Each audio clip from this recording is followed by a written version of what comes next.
Magandang hapon mga kapuso, episode 450 na tayo ng Abot Kami ng Pangarap, araw ng Biyernes. Sinabi nga ng attorney ni Lolo Pepe na kung sakaling magkamali na siya, doon lamang niya mapipirmahan yung last will and testament, doon lamang ito mare-revision, na kung saan ay mawawalan na nga talaga ng pamana itong si Zoe. Ngayon sa pagkakataong ito, nakasaad pa rin yung kanyang mamanahin. Kaya wala raw silang magagawa kasi ito talaga ang kagustuhan ni Lolo Pepe. Napatanong yung magkapatid, paano nga naman yung mga mall nilang negosyo sa kabilang panig ng bansa, sa mga probinsya? Sabi naman ng attorney, ikinalulungkot ko kung sabihin sa inyo, Dr. and Mrs. Tanyag, lahat po ng mga ari-arian ni Sir Pepe ay nabenta niya na kasi po ay nabaon po siya sa utang. Biglaan po kasi ito. Kaya tanging Apex na lamang po ang kumikita sa mga assets niya sa ngayon. Samantala, tapos na nga mag-almusal tong si Lynette at kinausap siya ni Chang Susan na ako na Lynette, ako na mismo maghuhugas. Hindi ho Chang, ako na ho. Sige na Lynette, ako na. Maupo ka nga muna. Kota mo nakakatuwa. Nakikipag-agawan ka pa sa akin sa paghuhugas ng mga pinagkainan. Naalala mo ba nung bata ka pa lang, natatakot ka kapag naghuhugas ka ng mga pinggan? Halos makabasag ka na nga ng pinggan, sobrang takot mo sa akin. Kasi Chang, nagmamadali ho kayo sa akin nun. Ang dupit-dupit nyo sa akin nun. Alam mo Lynette, dahil sa akin kaya lalong nadagdagan yung trauma mo, yung takot mo, sabi ni Chang Susan. Teka nga pala, maiba ako. Nakausap ko si Carlos. Sabi niya sa akin naninibago rin sa bahay na to. Hindi rin siya masyadong makatulog. Kailan ba mananatili rito si Carlos? Talaga ho ba, Chang? Di ho sa akin nasasabi ni Carlos yan. Ito namang si Moira, alam mo ba Zoe, kailangan mo na maghanda, kailangan natin kumilos. Dahil magbabakasyon muna tayo. In case na magising si Tanda at magsalita, okay na rin yung malayo tayo. Alam mo ba ka pa niyang tanggalin sa last will and testament? Samantala, napunan naman ni RJ na malungkot ang ate Giselle niya. Habang ito'y papasakay na nga na elevator, tinanong niya, Ate Giselle, ba't mo kung malungkot ka? Alam mo ba, Obeng, masyado ako naapektuhan sa sinabi ni attorney. Ang dami pala nangyari kay Papa. Hindi niya kasi sinasabi. Hindi ko ba lang siya natulungan.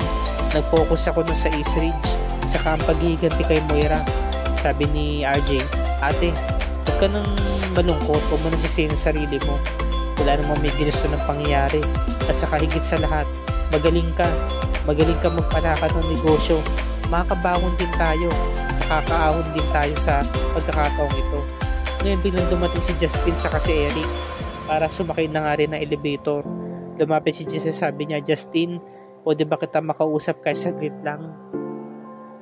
Ngayon, biglang dumating si Carlos. Sabi niya, Lynette, alis muna ako may pupuntahan lang ako. Sabi naman ni Lynette, Carlos, sabi sa akin ni Chang Susan, medyo naninibago ka rin sa bahay. Ayaw mo ba dito? Sabihin mo lang sa akin para alam ko. Sabi naman ni Carlos, hindi naman Lynette, okay lang sa akin yun. Para sa'yo. Sabi ni Lynette, alam mo Carlos, nakapag-desisyon na ako Mas maganda kasi talaga yung harapin ko yung takot ko. Para ma-overcome ko to ng tuluyan, para tuloy na itong mawala. Gusto ko talaga mawala na to Kaya gusto ko talaga na bumalik na tayo sa bahay natin. Total bahay naman natin yun Sabi ni Chang Susan, kagaya ng pagharap mo sa akin nung panahong takot na takot ka. Naharap mo yun. Kaya nawala ang takot mo. Kaya sabi ni Lynette, sige na Carlos, bumalik na tayo sa bahay natin para harapin ko yung trauma na kinakaharap ko sa ngayon. Kailangan kong labanan yun. Kailangan kong harapin yun. Sabi ni Carlos, sige Lynette, kung yan ang kagustuhan mo, susundin kita. Pero sa ngayon, alis muna ako. Meron lang akong pupuntahan. Pagbalik ko, sabi na tayong babalik sa bahay ha. Sige, kinikilig naman si Chang Susan. Samantala, ito naman si Justin. Wala akong panahon para makapag-usap sa'yo. Sabi niya, hanggang sa umalis na nga siya, nag-walkout na siya. At hindi na nga niya maatim na makita pa ng harapan or makausap ang mami Giselle niya. Ngayon, nalungkot si Giselle at napaluha. Samantala, pinigilin niya si Eric. Sabi niya, Eric, kung maaari sana, gusto kong makausap ang anak ko. Kahit saglit lang, kahit isang araw lang, ibigay mo na to sa akin. Sabi naman ni Eric, alam mo na ang sagot dyan, Giselle. Ayaw niya sa'yo, diba? So bigla na lamang nag-walk out ito si Eric. Kasi nga talagang kahit anong gawin ni Giselle, gusto niya sana makabawi para makahingi na rin ng tawad kay Justin, pero wala. Ang hirap ipagpilitan ng sarili sa taong ayaw naman sa'yo. So ginalang na rin ni RJ yung desisyon ni Eric, di ba? Nire-respeto naman niya. At syempre, hindi na nga nakaya ni Giselle ang sitwasyon at napaluwa na lamang siya, ngunit kinomport siya ni RJ. Niyakap siya na mahigpit doon sa may harapan ng elevator. Ayan, habang nagdadamdam itong si Giselle. Samantala, ito naman si Annalyn, pagbalik niya na Apex, nakita niya yung isang babae na naghahanap sa kanya sa information. Ang pangalan pala nito ay Ingrid. Ito pala ay kilala ni Sir Pepe na nagtatrabaho sa isang orphanage sa may dream house, diba? Na charity. Sabi niya, kayo po pala si Doktora Annalyn Santos, ako po si Ingrid. Pinabibigay ko ito sa inyo, galing po ito sa mga bata sa charity. Lagi po nila namimiss si Sir Pepe. Alam niyo po ba, ginawa po yan ng mga bata para sa kanya. Gustuhin man po ng mga batang pumunta dito pero hindi ko kasi pwede. Isa po si Sir Pepe sa mga benefactor ng charity. At tuwing Pasko, lagi po siya namimigay ng regalo sa mga bata. At nag-aastang Santa Claus pa nga siya. Sumasaya pa ho siya, mapaselang yung mga bata. Talaga ho ba? Benefactor po pala si Lolo. At ngayon ko lang din po nalaman na nagpapasaya po siya ng mga bata. Nakakatuwang isipin na nagko-costume pa siya ng Santa Claus at sumasayaw sa mga bata. Napaluwa na si Annalyn. Totoo po yung doktora. Pero ngayon, nalulungkot ako kasi hindi na ito mauulit pa. Hindi na yata ito mangyayari. Pinagdarasal ko sana magbalik na ho si Sir Pepe. Gumaling na ho siya para po makasama na ulit siya ng mga bata. Taon-taon niya po ito ginagawa, doktora. Ganun ho ba? Ngayon ko lang po nalaman na taon-taon po ito ginagawa ni Lolo. Sa pagkakataon pong ito, gawin po natin yun. Ibalik po natin ng Christmas party ng mga bata. Paano po, doktora? Paanong paraan? E di ako po muna yung mag-aas ng Santa Claus. Talaga po, doktora? Opo. Wala pong imposible, diba? Wala naman pong problema. Magkukosyon po ako ng Santa Claus tapos sasayaw po ako. Magbibigay po ako ng kasiyahan sa mga bata. Maraming salamat po, doktora. Tara na po, gusto niya po ba makita si Lolo Pepe? Ayo po, gusto ko po. Sige po, tara na. Ngayon, nung matapos na nga niya madalo si Lolo Pepe, nakita niya si Justin. Dadalawin ng lolo niya. Justin, salamat naman at nandito ka. Ba't ka nga pala na parito? Dadalawin ko lang naman si Lolo. Siguro naman wala si diba? Sino, si Tita Giselle? Oo. Justin, meron nga pala akong sasabihin sa'yo. Alam mo, doktora, mabuti pa puntahan ko na lamang si Lolo Pepe kung siya lang din naman ang pag-uusapan. Hindi, Justin. Hindi to tungkol kay Tita Giselle, sa ibang bagay. Tungkol ito sa charity ni Lolo Pepe na pinupuntahan niya. Alam mo ba, meron ditong babae na punta dito kanina para kitain ako. Sinabi niya sa akin na isa pala si Lolo Pepe sa mga benefactor. Ngayon, gusto ko sanang gumawa ng Christmas party para sa mga bata. Kung maaari sana, pwede mo ba ako matulungan, Justin? Pasensya na, doktora. Hindi kita matutulungan dyan. Bigla na siyang umalis. Ngayon, ito namang si Lynette. Pagpasok nila ng bahay, nagulat siya. Sa inihanda ni Carlos, meron palang malaking Christmas tree sa loob ng bahay. Sabi naman ni Carlos, Lynette, ako ang gumawa niyan. Talaga? Oo. Di ba sabi ko sa'yo kanina, umalis ako? Meron akong pupuntahan. Ang totoo nun, yan yung ginawa ko. Yan yung pinagkaabalahan ko. Bumili ako ng mga Christmas decors, saka Christmas tree. Pag-uwi ko dito sa bahay, inassemble ko yan para sa'yo. Alam mo ba, Lynette, gusto natin gumawa ng good memory sa bahay na to. Yung mga masasamang alaala na nangyari dito, kalimutan na natin yun kasi nakaraan na lang yun. Basta, ngayong magbabagong taon, sabay natin salubungin ng pagbabago. At meron pa akong sorpresa sa'yo. Binuksan niyo yung ilaw ng Christmas tree. Mas maganda to kapag gabi. At ito pa, meron pa akong isa pang sorpresa sa'yo. Yung mga pangalan nilang dalawa, di ba, nakalagay doon sa card. Sige na, isabit na natin. Sabi ni Lynette, napakaganda niya, Carlos. Maraming salamat, pinagkabalan mo talaga to para sa akin. Ang ganda niya, di ba? Sobrang taas niya. Oo. Tuwan-tuwa talaga si Lynette kasi nga alam nga ni Carlos na gusto ni Lynette ng Christmas tree. Samantalang ito namang si Dr. Javier, meron siyang regalo kay Annalyn. Naalala niya nung panahon na naka-last dance na si Annalyn, di ba, nung araw mismo ng kasal ni Lynette sa ni Carlos. Ayan, nakasayaw niya. Kaya ngayong araw ng Pasko, gusto niyang regaluhan ito ng kwintas na puso.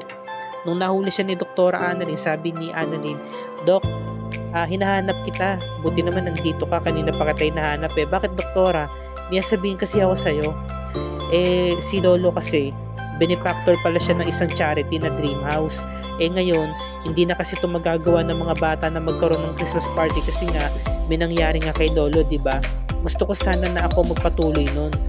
Sure, tutulong ako. Talaga, Dok? Wala namang imposible, diba? Dok, pero nga pala akong regalo sa'yo. Ano yun, Dok? Ito. Wow, Dok, ang mahal naman nito. Sobrang ganda nito, nagustuhan ko. Para saan? Sabi ni Doc Javier. Wala lang kasi lumipas na yung Pasko, saka mag-New Year na rin naman, regalo ko na rin sa'yo. Kaya binigyan kita niyan. Ba't mo naman ako re-regaluhan nito? Kasi you're so special. Talaga, Doc?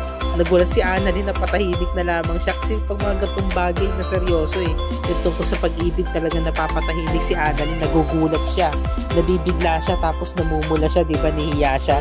So napalusot si Doc Lindon, sabi niya, special ka sa akin kasi siopaw ka. Ano siopaw? Yung pisngi mo kasi mukhang siopaw tapos maliit pa. Ganon, siopaw. Tapos maliit pa talaga. Okay, sige, sa'yo na to. Balik ko na. Hindi, Doc. Sa'yo talaga yan. Regalo ko talaga sa'yo yan.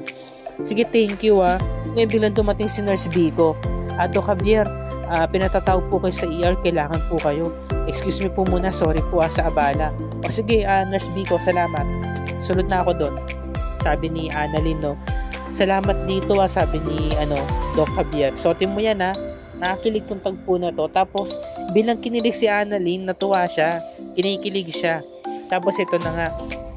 Sinabi na nga ni Annalyn na kay Tita Giselle na magkasagawa raw siya ng Christmas party. Kasi sabi nga ni Giselle, Annalyn, nagtatrabaho ka pa sa Eastridge tapos pumupunta ka pa dito. Kung maaari lang sana kahit pa paano huwag ka nang pumunta dito kasi nahati yung oras mo. Wala ka ng time para magpahinga. Okay lang po yun, tita. Siya nga pala, ano nga ba yung sinasabi mong Christmas party? Sabi ni Obeng. Di ko rin to alam. Anak, ano yun? Ayaw nga pala, nakalimutan ko nga palang sabihin sa inyo. Alam niyo po ba si Lolo? Benefactor po pala siya ng isang charity. Sabi ni, Tita Giselle niya, hindi ko to alam, Obeng Ikaw ba alam mo to? Hindi, ate. Ngayon ko na to nalaman, si Papa talaga. May mga bagay talaga na hindi sa atin sinasabi. Sige, sure. Pamangkin, tutulungan kita dyan. Bebenyo ka na ba? Wala pa nga po alam ko na. Ako na bahala. Gina. Sabihin mo lang sa akin kung anong kulang. Ano pa bang kulang? Sabi ni Annalyn. Marami pa po mga preparations. And then wala pa nga po exact date kung kailan. Pero sa ngayon, buti naman po at meron na pong venue. Basta sabihin mo lang sa akin, Annalyn at mapag-uusapan natin yan. Ako ang bahala na mag-prepare kasama ka. So nag-usap na nga yung magtita. At dito na po nagtatapos ang ating review and recap para sa araw na to. Bukas pakatunghayan natin ang episode 416 araw ng Sabado. Ang balita na kung saan ay babalik na pala sina Justin at Eric ng Amerika. Sa ngayon, nalulungkot si Giselle dahil nga gusto niyang makita sa huling pagkakataon ng kanyang anak.